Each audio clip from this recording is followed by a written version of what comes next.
Welcome to బీజేటీవీ. బులెటిన్ల ముందుగా headlines. వారందరికీ legal నోటీసులు పంపిస్తా, భువనగిరి ఎంపీ కోమటిరెడ్డి వెంకటరెడ్డి.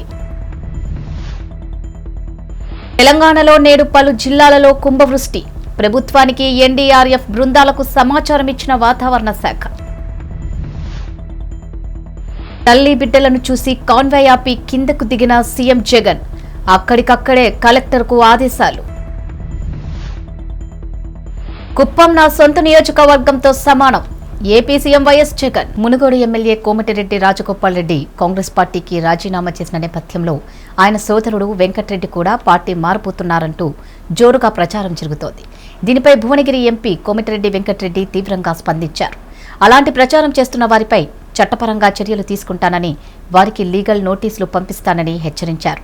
సోదరుడు రాజగోపాల్ రెడ్డి రాజీనామా, మునుగోడు ఉప ఎన్నికల్లో ప్రచారం తదితర అంశాలపై మాట్లాడేందుకు నిరాకరించిన ఆయన కాంగ్రెస్లో తాను 3.5 దశాబ్దాలుగా పనిచేస్తున్నట్టు గుర్తు చేశారు. ఇక తెలంగాణలో నేడు రేపు పలు ప్రాంతాలలో భారీ నుంచి అతి భారీ వర్షాలు కురిసే అవకాశం ఉందని వాతావరణ శాఖ హెచ్చరికలు జారీ చేసింది. అలాగే ఈ నెల 7, 9 మధ్య కూడా అత్యంత భారీ వర్షాలు కురిసే అవకాశం ఉందని తెలిపింది. 7వ తేదీ 12 నుంచి 20 సెంటీమీటర్ల మేర వర్షపాతం నమోదయ్యే అవకాశం ఉందని, 8, 9 తేదీల్లో అంతకు మించి వర్షాలు కురిసే అవకాశం ఉందని తెలిపింది. అలాగే ఉరుములు మెరుపులతో పాటు గంటకు 30 నుంచి 40 కిలోమీటర్ల వేగంతో గాలులు వీచే అవకాశం ఉందని పేర్కొంది. రాష్ట్రంలో అత్యంత భారీ వర్షాలు కురిసే అవకాశం ఉండడంతో ప్రభుత్వానికి, జాతీయ విపత్తు నిర్వహణ బృందాలకు సమాచారం ఇచ్చినట్టు హైదరాబాద్ వాతావరణ కేంద్రం తెలిపింది. అలాగే 7న లేదంటే ఆ తర్వాత వాయువ్య బంగాళాఖాతం పరిసర ప్రాంతాల్లోని పశ్చిమ మధ్య బంగాళాఖాతంలో అల్పపీడనం ఏర్పడనున్నట్టు వాతావరణ శాఖ అధికారులు తెలిపారు. ఉత్తరాంధ్ర జిల్లాలో ఇవాళ సీఎం జగన్ పర్యటన కొనసాగింది. తుని ప్రాంతంలో ఆయన తన కాన్వాయ్తో వెళ్తుండగా మార్గమధ్యంలో ఓ తల్లి బిడ్డలను చూసి స్పందించారు. వెంటనే తన కాన్వాయ్ ఆపించారు. తన బస్ నుంచి దిగి ఆ తల్లితో మాట్లాడి వారి సమస్యలు తెలుసుకునే ప్రయత్నం చేశారు. కాకినాడ జిల్లాకు చెందిన ఆ మహిళ పేరు తనుజ. ప్రతిపాడు మండలం, శంఖవరం మండలం మండపం గ్రామవాసి. సీఎం వస్తున్నారని తెలిసి ఆమె తన బిడ్డతో రోడ్డు పక్కనే వేచి ఉంది. ఇంతలో సీఎం వాహనం రావడంతో ఆమెను, ఆమె బిడ్డ పరిస్థితిని గమనించాలని ఇతరులు కూడా సీఎంలకు సంజ్ఞల ద్వారా వివరించారు. సీఎం కాన్వాయ్ ఆగడంతో తనుజ తన బిడ్డతో పరుగున వెళ్లింది. బస్ నుంచి వెలుపలికి వచ్చిన సీఎం జగన్ ఆమె చెప్పింది ఓపిక్గా విన్నారు. ఆమె పరిస్థితి పట్ల ఆయన చలించిపోయారు. అనారోగ్యంతో బాధపడుతున్న బాలుని చూసి కదిలిపోయారు. వారి సమస్యను పరిష్కరించాలంటూ అక్కడికక్కడే కాకినాడ జిల్లా కలెక్టర్కు ఆదేశాలు జారీ చేశారు. అక్కడే ఉన్న కలెక్టర్ను చూపిస్తూ, కలెక్టర్కు మీ గురించి చెప్తానమ్మా, మీ సమస్య పరిష్కారం అవుతుంది అంటూ ఆ మహిళకు భరోసా ఇచ్చారు. ఏపీలో శాసనసభ నియోజకవర్గాలకు చెందిన స్థానిక నేతలతో వైసీపీ అధినేత ఏపీ సీఎం వైఎస్ జగన్మోహన్ రెడ్డి భేటీలు గురువారం ప్రారంభమయ్యాయి. ఈ సమావేశంలో భాగంగా తొలి భేటీని చిత్తూరు జిల్లా కుప్పం నియోజకవర్గ నేతలతో జగన్ ప్రారంభించారు. కుప్పం నుంచి టీడీపీ అధినేత నారా చంద్రబాబు నాయుడు ప్రాతినిధ్యం వహిస్తున్న సంగతి తెలిసిందే. ఈ భేటీలో భాగంగా కుప్పం పరిధిలోని పలు గ్రామాలకు చెందిన 50 మంది నేతలను పార్టీ అధిష్టానం తాడేపల్లికి పిలిపించింది. వారితో పాటు చిత్తూరు జిల్లాకు చెందిన మంత్రి పెద్దిరెడ్డి రామచంద్రారెడ్డి, కుప్పం నియోజకవర్గ వైసీపీ ఇన్ఛార్జిగా ఉన్న ఎమ్మెల్సీ కేఆర్జే భరత్లు కూడా ఈ భేటీకి హాజరయ్యారు. ఈ సమావేశాల ముఖ్య ఉద్దేశాన్ని వివరించిన జగన్ వచ్చే ఎన్నికల్లో పార్టీని విజయపథంలో నడిపించాలని సూచించారు. అనంతరం కుప్పం నేతలు చెప్పిన విషయాలను జగన్ విన్నారు. ఈ సందర్భంగా ఆయన ఓ ఆసక్తికర వ్యాఖ్య చేశారు. కుప్పం తన సొంత నియోజకవర్గంతో సమానమని ఆయన అన్నారు. మంచిర్యాల జిల్లా చెన్నూరు నియోజకవర్గం కోటపల్లి మండలం అన్నారం బబ్బిరిచిలుక ప్రభుత్వ పాఠశాలలోని నిరుపేద విద్యార్థుల పరిస్థితి ఆ పాఠశాల ప్రధానోపాధ్యాయులు సురేందర్ జీఎస్ఆర్ ఫౌండేషన్ వారికి అందించారు. విషయం తెలుసుకున్న జీఎస్ఆర్ ఫౌండేషన్ వ్యవస్థాపకులు, సింగరేణి ఏరియా హాస్పిటల్ వైద్యులు డాక్టర్ రాజా రమేష్ జీఎస్ఆర్ ఫౌండేషన్ ఆధ్వర్యంలో గురువారం సుమారు 45 కిలోమీటర్ల దూరంలో ఉన్న మారుమూల ప్రాంతానికి వర్షాన్ని కూడా లెక్క చేయకుండా వారి మిత్ర బృందం సహాయంతో వెళ్లి విద్యార్థులకు బ్యాగ్స్, నోట్బుక్స్, పెన్సిల్స్, జామెట్రీ బాక్సులు ఉపాధ్యాయులు మరియు పేరెంట్స్ కమిటీ సమక్షంలో అందజేశారు. ఈ సందర్భంగా పేరెంట్స్ కమిటీ ప్రెసిడెంట్ లక్ష్మి, ప్రధానోపాధ్యాయులు సురేందర్, జీఎస్ఆర్ ఫౌండేషన్ బృందం సభ్యులు పాల్గొని మాట్లాడారు. నా తరపున, పాఠశాల తరపున ప్రత్యేక కృతజ్ఞతలు. మీరు ఇచ్చిన బుక్స్, బ్యాగ్స్ మరియు పెన్సిల్స్, కంపక్స్లు ఇచ్చినందుకు మేము ఎంతో పెద్ద స్థాయికి ఎదిగి మీ పేరు నిలబెడతాం. ఇప్పటిలో ముఖ్య అతిథిగా విచ్చేసిన డాక్టర్ గారికి నా నమస్సుమాంజలి. దానాలంటే కెల్ల విద్యాదానం గొప్పది. అలాంటి విద్యార్థులకు చేయూతను అందిస్తున్న మీ మీలాంటి వారి అవసరం చాలా ముఖ్యం.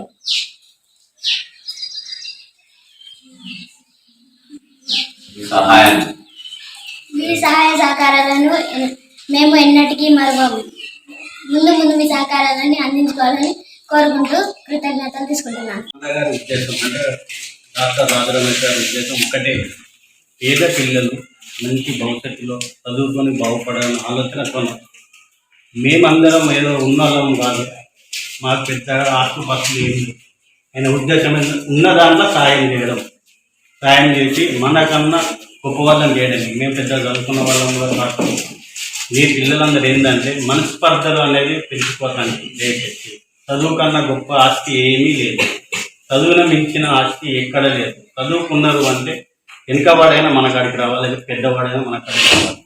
మనం బాగుపడాలి అంటే ముందు మనస్పర్ధలు అంటే పెండుకు మోటలు చేయడం, పెండును ఈడెంత ఆ పదం లేకుండా దేవుళ్ళు అంటే గురువుల్లో మించిన వాళ్ళు కావాలి అంటే మంచి చదువు చదవాలి. మంచి చదువు అంటే సార్లు చెప్పిన వినాలి.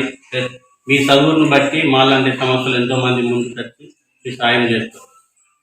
మీరు ఎప్పుడు కానీ భగవంతుని ఎట్లా నమ్ముతారో, భగవంతుని కన్నా మించిన వాళ్ళు ఈరోజు దేవుళ్ళు వీళ్ళ తర్వాతన దేవుడు భగవంతుడు.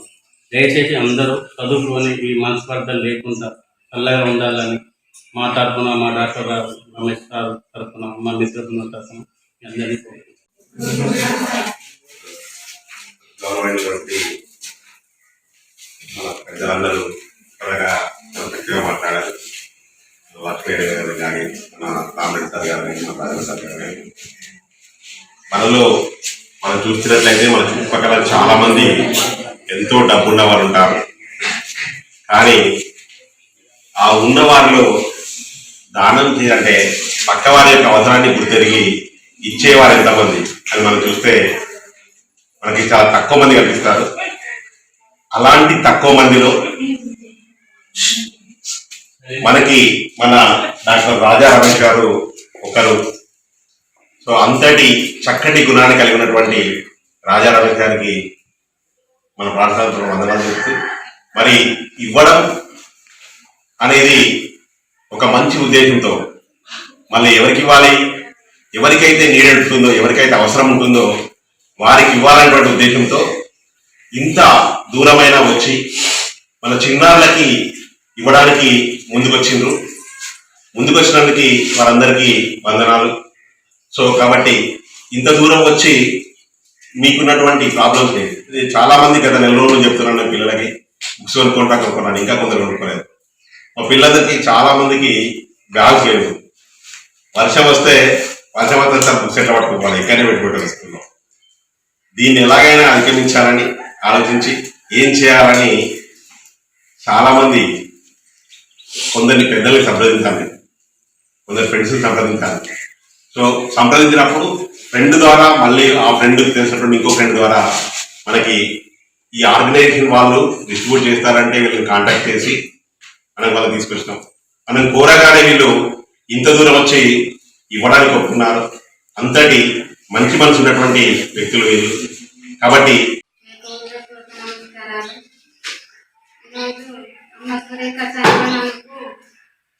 ఒక పాట పాడాలి, కొంచెం ముందు టైం ఇస్తే ఇంకా ఆమె కోసం పాట ఎక్కడ ఉన్నా అమ్మ శాంతి కోసం చిన్నగా పాట పాడి మాట్లాడాలి. అమ్మ నీవు ఏడున్నావమ్మా, అమ్మ నీవు ఏడున్నావమ్మా, నీకోసం ఏడుస్తున్నా, అమ్మ నీవు ఏడున్నావమ్మా, అమ్మ నీవు ఏడున్నావమ్మా, సూరేఖ ఏడున్నావమ్మా, నీకోసం ఏడుస్తున్నా, సూరేఖ ఏడున్నావమ్మా, కష్టపడి చదివి నీవు, కష్టపడి చదివి నీవు, కారణాన్ని లోకానికి వెళ్తివా, సూరేఖ ఏడున్నావమ్మా, సూరేఖ ఏడున్నావమ్మా, నీకోసం ఏడుస్తున్నా, సూరేఖ ఏడున్నావమ్మా. అంతేకాకుండా హెచ్ఎం సార్ గారు ఈ అన్నాలు నిరుపేదలు ఉన్నారని ఈ పిల్లల కోసం ఎంతో కష్టపడి ఫౌండేషన్ పరిచయం అయ్యి ఇదొక సాయం చేసినందుకు హెచ్ఎం సార్ కూడా కృతజ్ఞతలు. నిజంగా నా తరఫున దండాలు. అంతేకాకుండా ఆ ఫౌండేషన్ రమేష్ సార్ కుటుంబం ఎక్కడున్నా చల్లగా ఉండాలి. నిరుపేదల కోసం ఎంత త్యాగం చేస్తుండొచ్చు నాకు తెలియదు, కానీ ఈరోజు చూస్తే అర్థమైంది ఎంత మంచి మనసు. ఆమె చనిపోయినప్పటికీ ఒక పిల్లలకు సాయం చేసి ఆమె దినదినం బ్రతికేలాగా ఆమె జ్ఞాపకార్థం నిలబెట్టినందుకు రమేష్ సార్ కుటుంబం చల్లగా ఉండాలి. సార్కు నిజంగా ఆయన పాదాభివందనాలు చేయాలి. అంత మంచి గొప్ప మనసు సార్కు. సార్ ఎక్కడున్నా చల్లగా ఉండాలి. నాకు తెలియదు కానీ రమేష్ సార్ అంటే ఎంత మంచి మనసు నాకు అర్థమైంది. ఒక పేద పిల్లల కోసము ఎవరు చేయలేని త్యాగం ఆమె జ్ఞాపకార్థంగా చేస్తున్నాడంటే నిజంగా ఎంత గొప్ప సారు. సింగరేణిలో కొంతమంది అధికారులు కమిషన్లకు కక్కుర్తిపడి కార్మికులకు తీవ్ర అన్యాయం చేస్తున్నారని ఏఐటీయూసీ కేంద్ర కార్యదర్శి బోగే ఉపేందర్ అన్నారు.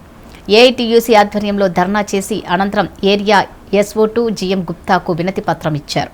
ఈ సందర్భంగా ఏఐటీయూసీ కేంద్ర కార్యదర్శి బోగే ఉపేందర్ మాట్లాడుతూ గత 5 సంవత్సరాలుగా కాంట్రాక్ట్ కార్మికుల జీతం నుండి CMPF పేరుతో రికవరీ చేసిన డబ్బుల వివరాలను వెంటనే తెలపాలని, ప్రతి నెల 10వ తేదీలోపు వేతనాలు చెల్లించాలని ఉన్న అధికారులు పట్టించుకోవడం లేదని అన్నారు.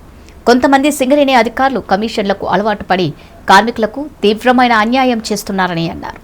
అధికారులు ఇప్పటికైనా తమ వైఖరిని మార్చుకుని కార్మికుల CMPF మరియు జీతాలు చెల్లించాలని, లేని పక్షంలో వారికి తగిన బుద్ధి చెబుతామని హెచ్చరించారు.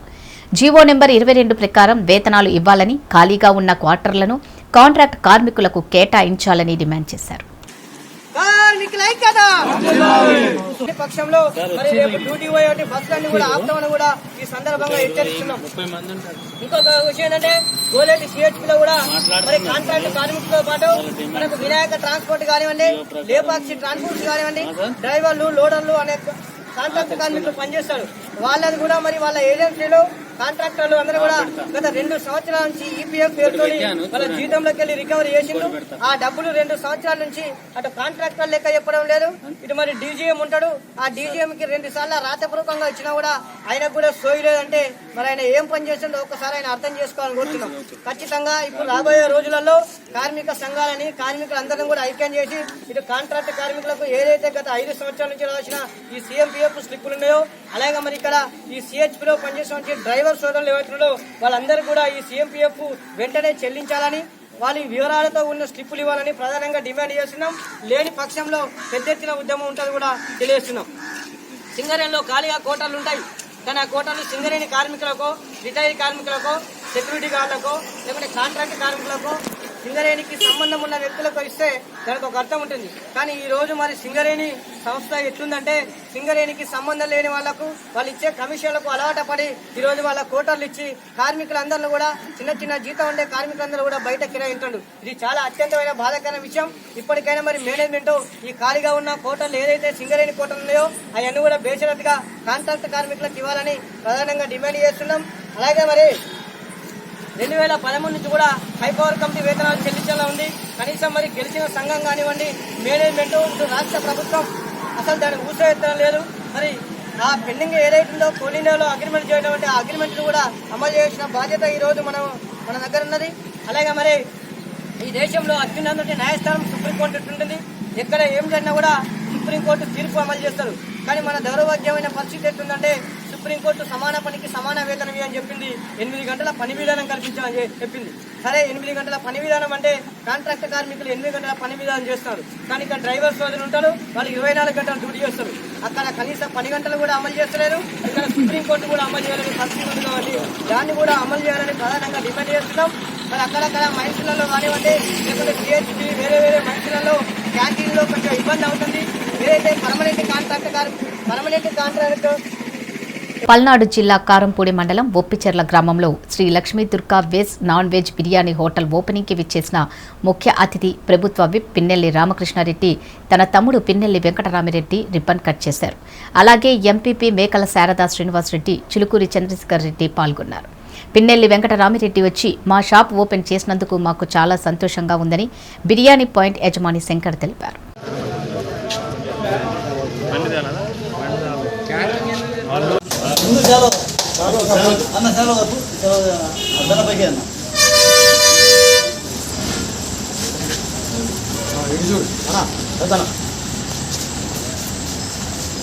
ఓకే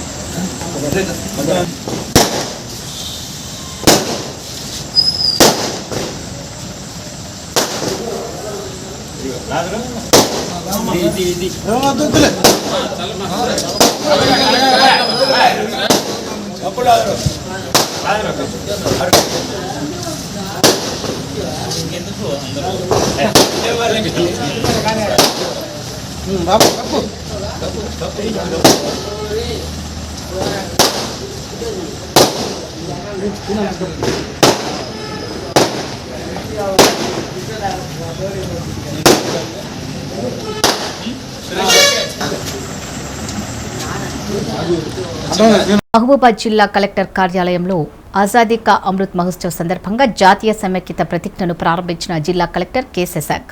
ఈ సందర్భంగా ఆరోగ్య మిత్ర స్వచ్ఛంద సంస్థ వ్యవస్థాపకులు డాక్టర్ పరికిపల్లి అశోక్ మాట్లాడుతూ భారతదేశానికి స్వాతంత్ర్యం సిద్ధించి 75 సంవత్సరాలు అవుతున్న సందర్భంగా భారత ప్రధాని నరేంద్ర మోడీ పిలుపు మేరకు జాతీయ సమైక్యత ప్రతిజ్ఞ కార్యక్రమాన్ని చేపట్టడం జరుగుతుందని, దీని ద్వారా దేశంలో భిన్నత్వంలో ఏకత్వాన్ని చాటి చెబుతూ ప్రపంచ శాంతికి కృషి చేయాలని అన్నారు.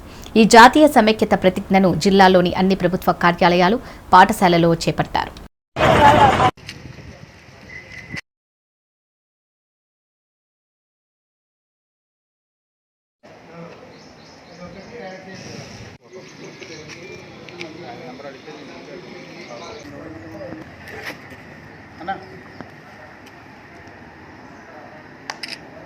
భారత స్వాతంత్ర సంగ్రామం 75 వసంతాలను పురస్కరించుకొని ఆజాదీ కా అమృత మహోత్సవ్ సందర్భాన్ని పురస్కరించుకొని జాతీయ సమైక్యత ప్రతిజ్ఞ. ఇప్పుడు అందరూ కూడా ప్రతిజ్ఞ. భారతదేశ పౌరుడినైన డాక్టర్ అశోక్ అను నేను దేశ గౌరవాన్ని, జాతీయ సమైక్యతను కాపాడుతానని ప్రపంచ శాంతికై మనస వాచ కర్మన పనిచేస్తానని ప్రతిజ్ఞ చేయించున్నాను. ఈ కార్యక్రమాన్ని ఈరోజు జిల్లా కలెక్టర్ గారు కర్టన్ రైజర్ చేశారు. సో తదుపరి ఈ కార్యక్రమం జిల్లా వ్యాప్తంగా మండల స్థాయిలో, గ్రామ స్థాయిలో ఈ ప్రతిజ్ఞ కార్యక్రమాన్ని చెప్పండి. ఆజాదీ కా అమృత మహోత్సవ్ భారత స్వాతంత్రం సిద్ధించి 75 వసంతాలు గడుస్తున్న సందర్భాన్ని పురస్కరించుకొని గవర్నమెంట్ ఆఫ్ ఇండియా, తెలంగాణ రాష్ట్ర ప్రభుత్వం ఆధ్వర్యంలో జాతీయ సమైక్యత ప్రతిజ్ఞ కార్యక్రమాన్ని ఈరోజు మహబూబాబాద్ జిల్లా ఇబ్రహీంపట్నం మున్సిపల్ పరిధిలో గత కొన్ని రోజులుగా టీఆర్ఎస్ పార్టీ చైర్పర్సన్ అవినీతిపై అధికార కౌన్సిలర్లు జిల్లా కలెక్టర్కు ఫిర్యాదు చేయడం జరిగింది. తదితర అంశాలపై స్థానిక ఎమ్మెల్యే వద్దకు విషయాలపై చర్చించిన అనంతరం మున్సిపల్ కౌన్సిలర్లు మున్సిపల్ కార్యాలయం పట్టుకుని నిరసన వ్యక్తం చేశారు. చైర్పర్సన్ అవినీతిపై ప్రజా చర్చకు సిద్ధమంటూ అధికార కౌన్సిలర్లు హెచ్చరించారు.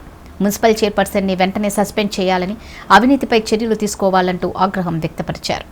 ఇబ్రహీంపట్నం మున్సిపాలిటీలో ఒక ఎస్సీ మున్సిపల్ చైర్పర్సన్ ఉండగా రాష్ట్రంలో ఎక్కడా లేని విధంగా వైస్ చైర్మన్ ఆకుల యాదగిరి ప్రైవేట్ టేబుల్స్ను, కుర్చీలను తెప్పించి ఒక ప్రత్యేక ఛాంబర్ని ఏర్పాటు చేసుకుని ఎస్సీ చైర్మన్ అయిన కప్పలి స్రవంతిని అవమానపరుస్తూ కుర్చీలో కూర్చోవడం, ఒక ఎస్సీ చైర్మన్ని అవమానపరిచాడని, వైస్ చైర్మన్ ఆకుల యాదగిరిని భూ కబ్జాదారుడు అని, వారిపై అధికారులు వెంటనే చర్యలు తీసుకోవాలని ప్రజలు చెబుతున్నారని చైర్పర్సన్ విమర్శలు వెల్లువెత్తుతున్నాయి.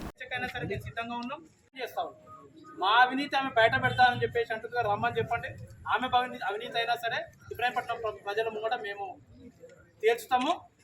చర్చకి ఎడికైనా సిద్ధంగా ఉన్నాం.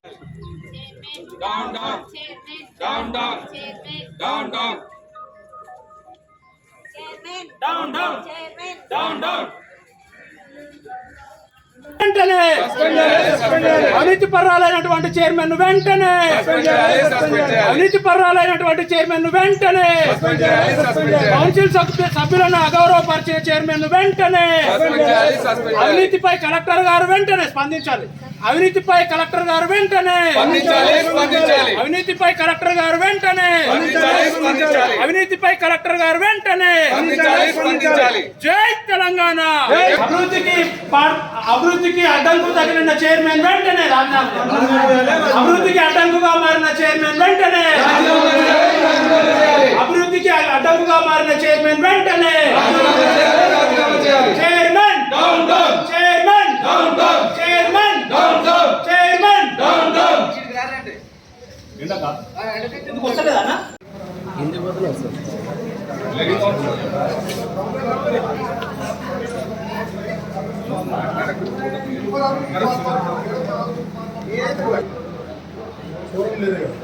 ఫోరం లేనిది వాళ్ళు పెట్టరు కదా, ఆయన లేచి వెళ్ళిపోతున్నారు. అగౌరవపరిచిన చైర్మన్ వెంటనే కౌన్సిలర్లను అగౌరవపరిచిన చైర్మన్ వెంటనే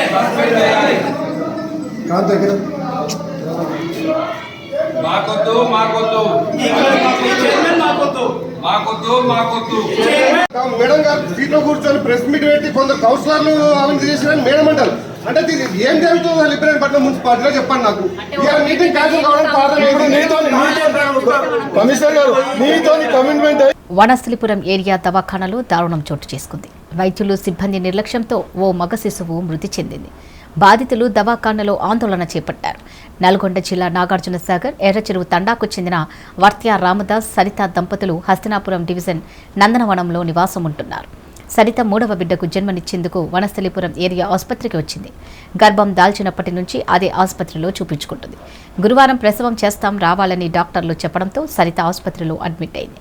సాయంత్రం నార్మల్ డెలివరీ చేసే సమయంలో డాక్టర్ నర్సు నిర్లక్ష్యంగా వ్యవహరించారు. బిడ్డను గట్టిగా బయటికి లాగడంతో శిశువు మెడ నడుము వద్ద చర్మం చినిగిపోయి మరణించాడు. దీంతో వైద్యులు బిడ్డ ప్రసవంలోనే చనిపోయాడని బంధువులకు తెలిపారు. అన్ని రిపోర్టులు బాగానే ఉన్నాయని చెప్పి డెలివరీ చేస్తామని వారు తెలిపారు. నిర్లక్ష్యంగా ప్రసూతి చేయడం వల్లనే బిడ్డ చనిపోయిందన్నారు. తల్లి సరిత పరిస్థితి కూడా విషమంగా ఉందని, వైద్యులు పట్టించుకోవడం లేదని ఆగ్రహం వ్యక్తం చేశారు.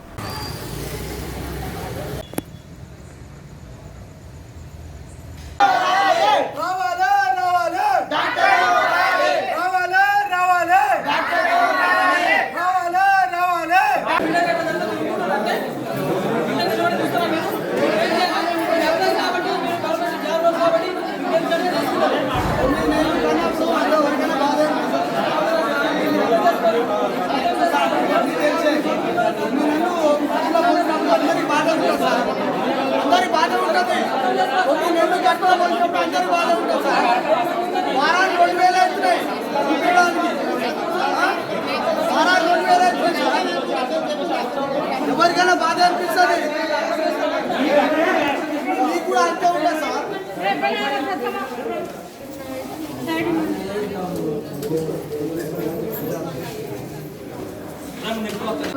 తీసుకుపోయి ఆడ ఏం జరిగిందో తెలియదు. ఇక మొత్తం ఇక కడుపు మీద చేయబెట్టి నూకి బలవంతంగా గుంజిరు. ఆ తల్లి కూడా చెప్తుంది, ఆ తలకాయ ఇట్లా ఇట్లా ఇట్లా చెప్పి కాళ్ళ మీద కొడుతురంట సార్. కాళ్ళ మీద కొట్టి కట్టెతో ఎత్తి నొప్పులు అని తీస్తురంట సార్. ఫస్ట్ లోపలికి ఆపరేషన్ థియేటర్లకు తీసుకుపోయేటప్పుడు ఏమన్నారు? హార్ట్బీట్ కూడా చెక్ చేసి మేడం అంటే తల్లి బిడ్డది ఇద్దరిది బాగుందన్నారు. ఇప్పుడు అవుతుందా మేడం? అంటే డెలివరీ అవుతుంది. మీరు బట్టలు తెచ్చుకొని పాత బట్టలు తెచ్చుకుంటారు. పాత బట్టలు తెచ్చుకున్నాం సార్. చేతిలో పట్టుకొని నుంచునే ఉన్నవాడ అంతసేపటికి. ఏ ఊరమ్మా మీది? ఏ ఊరు నుంచి వచ్చిండ్రు? మేము ఇలా కర్మంగట్లు ఉంటాం సార్, నందనవనం. ఓకే. పేషెంట్ పేరు ఏం పేరు? సరిత సార్. హస్బెండ్ పేరు? హస్బెండ్ పేరు రామదాస్. ఏం పని చేస్తాడు? వాళ్ళు కూలి పని చేస్తారు సార్. కూలి పని చేస్తారు. అప్పుడు మేడం వచ్చింది. మేడం వచ్చి చూసి ఇక అదేదో బిడ్డ బాగానే ఉంది, ఏం బాధపడకూడదు. అన్ని బాగున్నాయి. డెలివరీ రూమ్ కి తీసుకోపోయారు. అది పేపర్ లాగే తీసుకొచ్చినాక పాత బట్టలు కావాలంటే పాత బట్టలు తీసుకుపోయి లోపల ఇచ్చినాం. 10 నిమిషాలకి డెలివరీ అయింది కానీ వాళ్ళు మాకు చెప్తలేరు. మా వాళ్ళు తోసుకొని లోపల పోయేసరికి చనిపోయారని చూస్తే తోలు ఊడిపోయింది, చనిపోయారని చెప్పారు. చెప్పారని చెప్పలే, చచ్చిపోయారని కూడా చెప్పలే. చచ్చిపోయారని ఏడుసుమైంది తిడుతుంటే మేము చేసినామా లోపల చచ్చిపోయారు, పిల్లాడు కడుపులో చచ్చిపోయాడు అని ఇల్లు దాకా చచ్చిపోయాడు అని వాళ్ళు చెప్పారు. అట్టటే చచ్చిపోతారు. లోపల చచ్చిపోతే అది ఆపరేషన్ అవుతుంది. నార్మల్ ఎట్లయితే చచ్చిపోతే లోపల చచ్చిపోతే అని అడిగితే లోపల చచ్చిపోయారంటారు. మరి లోపల చచ్చిపోయినట్టు అయితే మరి గుని తోలు ఎట్లా ఊడిపోతుంది? ఇది కింద తోలు మొత్తం ఊడి ఎట్లా ఊడిపోతుంది? మెడకాల తోడు ఎట్లా ఊడిపోతుంది? మరి లోపల చచ్చిపోయిన ఎన్ని రోజులు చనిపోయి లోపల చేంజ్ చేసుకోక ముందు 10 నిమిషాలు స్కానింగ్ చేయించారు. నువ్వు పేషెంట్కి ఏమైతావు? నేను భర్త. ఏం పేరు నీ పేరు? నా పేరు రామదాస్. ఎక్కడ ఉంటారు మీరు? నందనవనం కాలనీలో ఉంటారు. నందనవనం కాలనీలో ఉంటాం. పేషెంట్ లోపల చేంజ్ చేసుకునే ముందు 10 నిమిషాల ముందు స్కానింగ్ తీపించారు. అన్ని బాగానే చెప్పించారు. బ్లడ్ టెస్ట్ చేయించారు. అది కూడా బాగానే ఉందన్నారు. ఇప్పటికి గుంజి చచ్చిపోయినాక మళ్ళీ లోపల చనిపోయారు, కడుపులో చనిపోయారు, బయట చనిపోయారని చెప్తే మరి మేము ఏం చేయాలి? డాక్టర్ చదువుతుందా? డాక్టర్ చదువుకున్నదా? గాడిదలు కాసిందా? ఆకులు గీకిందా? లోపల థియేటర్ తీసుకుపోయినప్పుడు కూడా హార్ట్ బీట్ అన్ని బాగానే ఉందని చెప్పారు. స్కానింగ్ లో చూసి కూడా అన్ని బాగానే ఉందని చెప్పారు. డెలివరీ అయినప్పుడు సగం తలకాయ బయటకు వచ్చిందట. తలకాయ బయటకు వచ్చినా ఇట్లా తిప్పి గుంజిర్రు. మా వదిన చూసింది. తిప్పి గుంజి 4 మనుషులు ఒత్తుతుర్రు పైనుంచి బయటకు వెళ్తూ వెళ్ళకపోతుంటే 4-5 ఒత్తుర్రు. ఒత్తి బయట తీసి ఆ తోలు చింపేసి పిల్లలు చంపేసారు. ఇవి బులెటిన్ అప్డేట్స్. మరో బులెటిన్లో మళ్ళీ కలుద్దాం. అంతకు సెలవు. నమస్కారం.